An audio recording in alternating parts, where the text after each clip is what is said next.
Assalamualaikum warahmatullahi wabarakatuh. Bismillahirrahmanirrahim. Alhamdulillahirabbil alamin. Wassalatu wassalamu ala asrafil anbiya'i wal mursalin. Nabiyina wa habibina Muhammadin wa ala alihi wa sahbihi ajma'in. Ya ayyuhalladzina amanu kutiba alaikumus syiyam kama kutiba alal ladzina min qablikum la'allakum tattaqun. Amma ba'du. Ibu-ibu dan wanita Persatuan Kan Kemenak Kabupaten Sampang yang dirahmati Allah. Alhamdulillah, segala puji hanya milik Allah, Tuhan semesta alam. Salawat dan salam semoga tercurahkan kepada junjungan kita Nabi Muhammad SAW beserta keluarga dan sahabat-sahabatnya, termasuk kepada kita seluruh umatnya. Ibu-ibu yang saya hormati, marilah kita bersama-sama merenung pada momen istimewa bulan penuh rahmat ini, bulan Ramadan. Pada kesempatan kali ini, mari kita refleksikan kewajiban dan larangan yang menjadi pedoman hidup kita selama bulan yang penuh berkah ini. Yang pertama ialah kewajiban menjalankan puasa. Puasa adalah kewajiban utama umat Islam selama bulan Ramadan. Dengan menahan diri dari makan, minum, dan hal-hal yang membatalkan puasa, kita berusaha mendekatkan diri kepada Allah. Puasa tidak hanya melibatkan pengendalian fisik, tetapi juga spiritual, di mana kita menjauhi perbuatan maksiat dan meningkatkan keimanan. Yang kedua, kewajiban memperbanyak ibadah.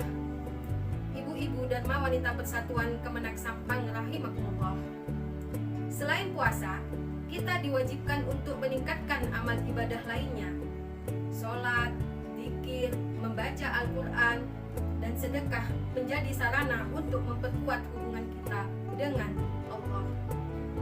Marilah menjadikan setiap momen di bulan ini sebagai peluang untuk mendekatkan diri kepadanya. Dan masih banyak lainnya. Puasa Ramadan bukanlah hanya sebuah ibadah yang mengharuskan kita menahan rasa lapar dan haus, namun juga memberikan kita balasan yang cukup besar dan mulia. Dalam sebuah hadis dijelaskan bahwa orang yang menjalankan puasa Ramadan akan mendapatkan pahala yang dilipat gandakan hingga 700 kali lipat dari kebaikan yang dilakukannya. Setiap amal perbuatan anak Adam, yakni manusia itu, yang berupa kebaikan dan dilipat gandakan pahalanya dengan 10 kalinya sehingga 700 kali lipatnya. Hadis riwayat Imam Muslim.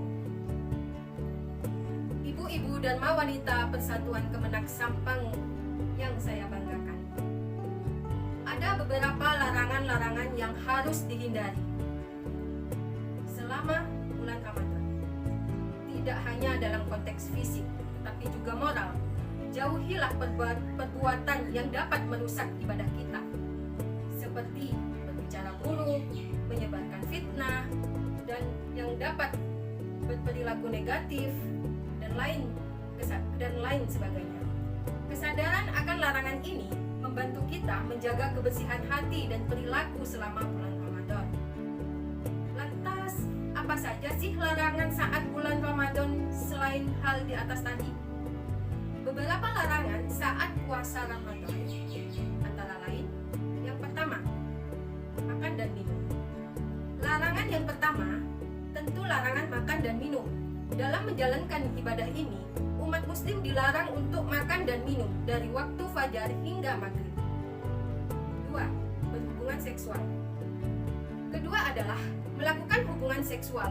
Para pasangan suami istri dilarang untuk melakukan hubungan seksual dari waktu fajar hingga maghrib sebagai bentuk pengendalian diri dan juga memastikan kesucian rohaniah selama berpuasa. Ketiga, merokok. Umat muslim juga dilarang untuk merokok selama menjalankan ibadah puasa. Ini termasuk rokok, cerutu, dan lain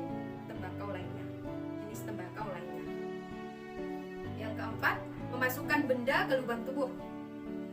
Dilarang untuk memasukkan apapun ke lubang tubuh seperti lubang dubur atau lubang lain yang masuk menjurus ke dalam tubuh. Hal ini karena perbuatan tersebut dinilai sama saja dengan makan dan minum. Yang kelima, sengaja berpuasa ketika haid.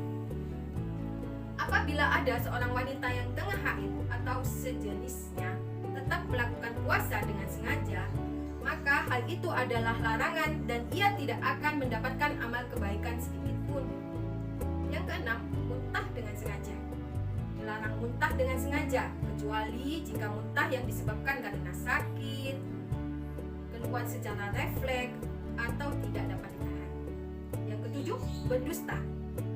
Apabila ada seseorang yang melakukan dusta atau berbohong saat berpuasa, maka puasanya hanyalah sia-sia. Yang ke-8, melakukan suntik yang mengandung makanan. Dilarang melakukan suntikan yang mengandung vitamin atau makanan, sebab sama seperti makan dan minum sehingga membatalkan puasa. Yang ke-9, puasa tanpa sholat wajib. Ketika menjalankan puasa, namun ia tidak menjalankan sholat wajib 5 waktu, maka amal puasa yang dilakukan adalah percuma. 10. Membuka aib orang lain. Membuka aib orang lain dinilai sama saja dengan gosip atau ghibah. Aib orang adalah urusan orang itu sendiri, dan kita tidak boleh membukanya. Nabi SAW bersabda, barang siapa menutupi aib seorang muslim, maka Allah akan menutupi aibnya pada hari kiamat. Yang ke-11, berkata kotor. Rasulullah SAW bersabda, apabila seorang di antara kalian berpuasa, maka janganlah ia berkata kotor, berteriak-teriak, bertengkar, dan bertindak bodoh. Jika ada orang yang mencela atau mengajaknya bertengkar, maka katakanlah, sesungguhnya aku sedang berpuasa. Yang ke-12, emosi yang berlebihan. Selain hawa nafsu seksual, kita juga diharuskan menahan emosi selama berpuasa. Jika kita emosi secara berlebihan, maka kita hanya menahan lapar dan haus tanpa mendapat pahala berpuasa. 13. Berbuat maksiat. Maksiat yang dilakukan di waktu atau tempat yang mulia, dosa dan hukumannya dilipat gandakan sesuai tingkat kemuliaan waktu dan tempat tersebut. Yang ke-14, melakukan tindak kejahatan. Bulan Ramadan adalah waktunya untuk mencari ketenangan dalam melakukan ibadah. Maka ada baiknya untuk tidak melakukan tindak kejahatan baik di bulan suci ini maupun di waktu lainnya. Yang ke-15, membuka aurat. Membuka aurat di bulan Ramadan merupakan salah satu contoh perbuatan yang dilakukan dengan rasa malu yang kurang sehingga masuk ke dalam perbuatan dosa. Yang ke-16, sibuk dengan urusan dunia. Ada baiknya untuk giat mengumpulkan amal layaknya akan mati besok. Hal ini sesuai dengan sabda Rasulullah SAW. Beramallah engkau untuk duniamu seolah engkau akan hidup selamanya, dan beramallah engkau untuk akhiratmu seolah engkau akan mati besok. Ibu-ibu dan wanita persatuan yang saya hormati, dengan menjalankan kewajiban dan menjauhi larangan ini, kita tidak hanya memperoleh manfaat pribadi, tetapi juga memberikan dampak positif pada masyarakat sekitar. Semoga kita mampu memanfaatkan bulan Ramadan ini dengan sebaik-baiknya, meningkatkan ketakwaan dan meraih ampunan serta ridho Allah. Ibu-ibu dan wanita persatuan Kemenak Sampang yang berbahagia, mari kita akhiri takdim ini dengan berdoa kepada Allah. Semoga amalan puasa dan ibadah kita di bulan Ramadan ini diterimanya dengan sepenuh hati. Semoga kita mampu menjauhi larangan-larangan yang dapat merusak kebersihan hati dan amal ibadah kita. Teruslah berupaya meningkatkan kualitas ibadah dan menjaga ketakwaan setelah Ramadan berakhir. Semoga kita semua mendapatkan keberkahan dan hidayahnya. Amin. Amin. Ya Rabbal Alamin. Wassalamualaikum warahmatullahi wabarakatuh.